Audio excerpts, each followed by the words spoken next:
Hi, it's Lynn, your Freedom Financial Coach. Today I'd like to do a book bite on Rich Dad, Poor Dad.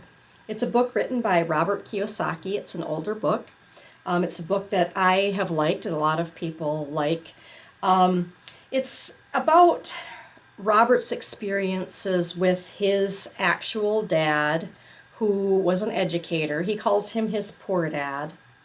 And a friend of his, a neighbor, his dad was the rich dad that taught Robert Kiyosaki about how to think about money. He contrasts the two ways of thinking between his rich dad and his poor dad, and he gives a lot of examples about how to think and how not to think and what the differences are between his rich dad and his poor dad. One of the things that his rich dad taught him is that the rich don't work for money. Money works for them. The poor and the middle class work for money. The rich have money work for them. For example, if you had money to invest and you invested in, say, a strip mall, you'd invest that money into there and then you would rent out those places. The people would pay that money to you. And you would make your mortgage payment to the bank, but you'd be getting rent out of all of those places. And so their money would be working for them. Yes, there are things that you have to do to take care of strip malls and rentals and things like that. But when you own something like that, your money is basically working for you rather than you going and spending time punching a clock, making money. So this is what he means when he's talking about having your money work for you. Of course, that's difficult when you don't have money to invest. And a person needs to get to the point where they have the money to invest after they get money to invest and they make these and then a person can make these investments and have money work for them. He talks about the cash flow patterns of an asset and the cash flow patterns of a liability. When you have an asset, like say a strip mall, you just get the income from that. Robert Kiyosaki is one who believes that your house is not an asset. I know a lot of people say that your house is an asset. I think you can look at it either way. But his argument about your house not being an asset is that what you're doing is you're making payments on it every month. It's not making you money. And that's why he says that it's not an asset. So any kind of, like your car payment, your house payment, if you had strip mall, if you had rental income, dividends from stocks, your money's working for you. You're actually making money while you sleep, or you're not punching a clock or something like that. The rich who own corporations, let me get to this page here that a little bit harder than I thought it was going to be. The rich with corporations, who own corporations, they earn, they spend, then they pay taxes. All of the spending that they do as far as, their what they might pay for electricity, their property taxes, anything like that. They're gonna earn the money, they're gonna spend that, and then they're gonna pay taxes after that. The people who work for corporations earn their money first, pay taxes, and then spend. These are things that are really important to understand. A lot of people, I guess, they criticize the rich for doing things the way that they do, but what the rich really do is learn how to take advantage of the system that we have. If you learn to take advantage of the system that we have instead of fighting against it, it can definitely work in your favor. That doesn't help the poor, but it does help the person who's doing the investing. And, some people can talk about the ethics of that, whatever, but when a person makes money and they have a lot of income from assets, then they can help the poor.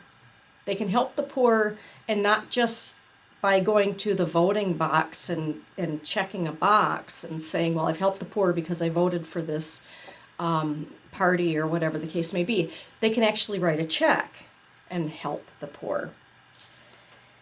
So page 122 here gives an example of two kinds of investors.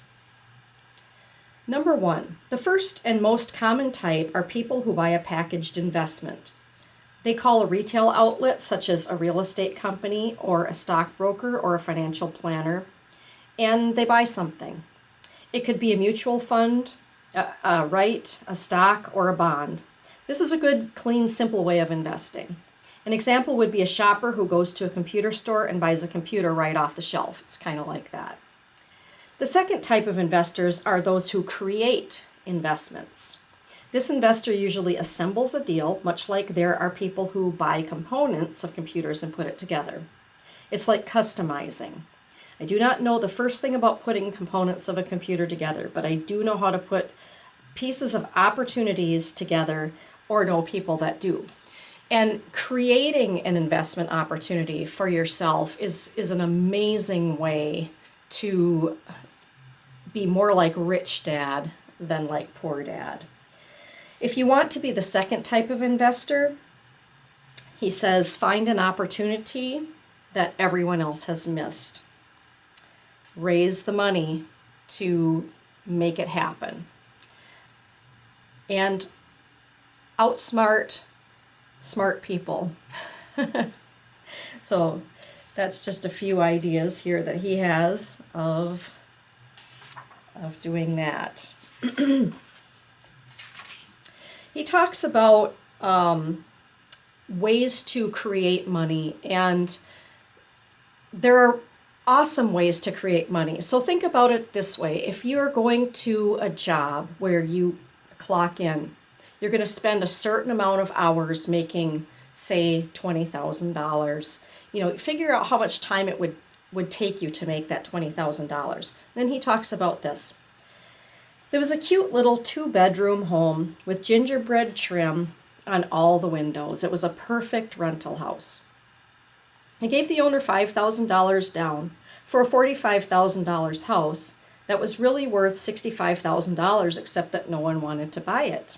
He's talking about a market time or opportunity where nobody wanted to buy this house that he found, he saw, he wanted to buy it because he could see that he could make money on it. A year later, the depressed Oregon real estate market had begun to pick up, so he held this place for a year. I sold that little house for $95,000 to a young couple from California who thought it was a bargain. My capital gains of approximately $40,000 was placed into a tax-deferred exchange, and I went shopping for a place to put my money.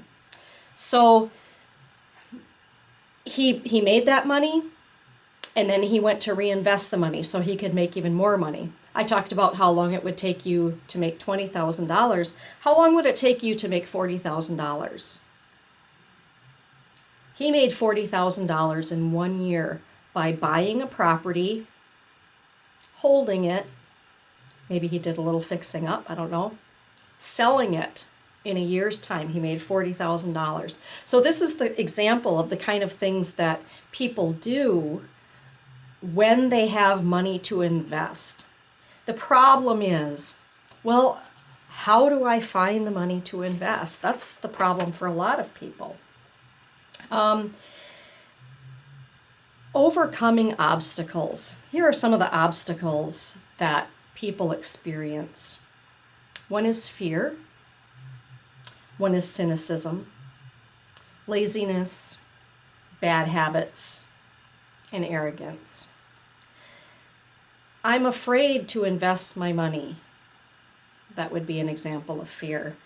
Cynicism, oh, that'll never work. Laziness, just never get around to doing it. Bad habits, spending your money on things that are just liabilities, going to go out the door.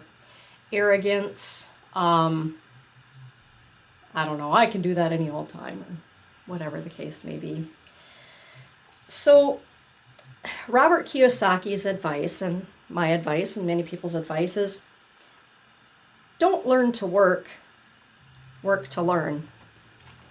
he spends quite a bit of time talking about how in our society we're taught to go to school, get a job, invest in the stock market, and that's going to make it work for you. Well, we've seen over the course of many years that really doesn't necessarily work for people, because especially right now with tuition so high, people have great big student loan debt. They work that job for many years, they invest, sometimes the stock market crashes. It's not a surefire method. I think that it's not the wrong way to go, but I think that people should make investments and do that, or do that, just make investments. Depends on, what your goals are and how you want to do it. But I do think that it's true that the standard advice, which is, get a job, get an education, make money, invest your money into a 401k, and just expect everything to work out, it may not work out. I think it's good to have a plan B, or which may even become your plan A if it works really well for you. So spend time, I think, watching YouTubes, reading books. Find out what works for people. There's lots of testimonials out there. There's a group called Financial Investing Retire Early. It's called FIRE. You can watch a bunch of FIRE videos on YouTube. You can watch Dave Ramsey. There are a lot of people out there who... Dave Ramsey is more about how to get out of debt than it is about investing. So if you're at that place where you're wanting to get out of debt, you're wanting to climb out, so you have money to invest, I would recommend Dave Ramsey. After that, it's probably good to watch videos on FIRE or investing videos and things like that, so you have a good idea of how to invest some of that money and you can figure out what works best for you. We all need to get out of debt and manage our money. We all have heard of people who've won the lottery. They've won thousands and thousands of dollars, maybe $1 million, and then in a few years they're broke again. That's because they just didn't manage their money. So we all need to learn how to manage our money. So turn your think into a thunk by educating yourself. And one of the ways you can begin to educate yourself is by reading Rich Dad, Poor Dad. Like I said, this book is on YouTube as an audiobook. I'm going to put the link down below so you can listen to it. And I would ask you to like, comment, or subscribe to my channel because it helps me out. So thank you very much for listening. Have a great day. Happy savings.